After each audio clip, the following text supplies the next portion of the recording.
Valal Sailavan Myanmar mi puite ator puin hla tharlak ni som pariat thlani sang ni som ni pakhazana phua chan ama soyangin hilongai thlang u ni zan kaleng ho chu WhatsApp lama ka text don thar ka en call zuai na lama hepitar rilwa tablai thlak hi eng chu ni mo ti in ka han download china amit tuiluang ka mu chi khian ka thinlung zong hi min vel ve ngal ni berin ka hria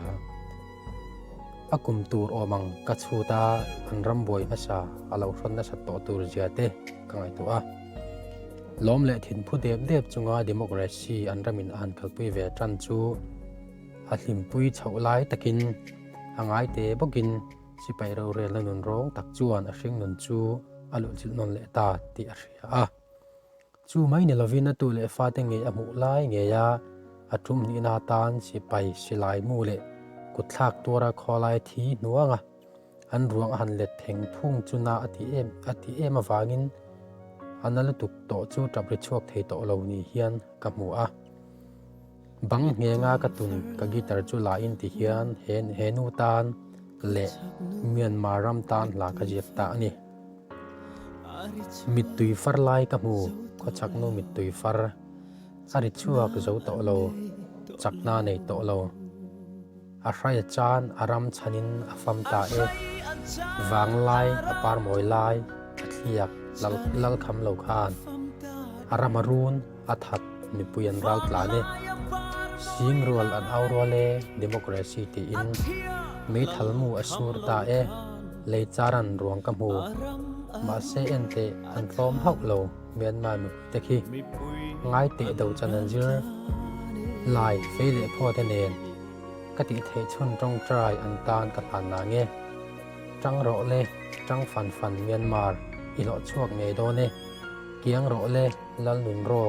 an thom don silo trăng ro le trăng fan Myanmar in Myanmar tan i trong trai je lang u democracy for Myanmar pray Myanmar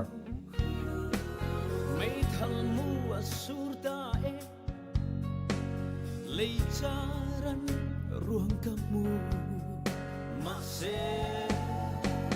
ente anjom haulo Myanmar mi pui teki ngai te do janan zir lai feile potene gati thei chun trong trai andan kalana nge valal anjedone ami te autom chuan chana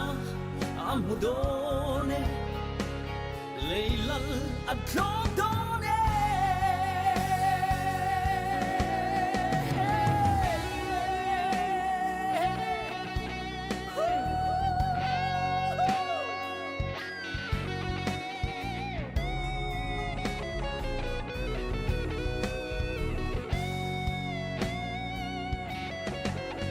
trăng rộn lên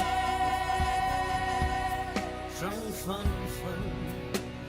Myanmar in lon chua nghe đón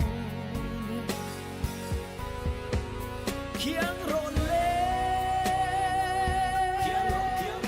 lal nun rong ăn Don't see no trăng rộn lên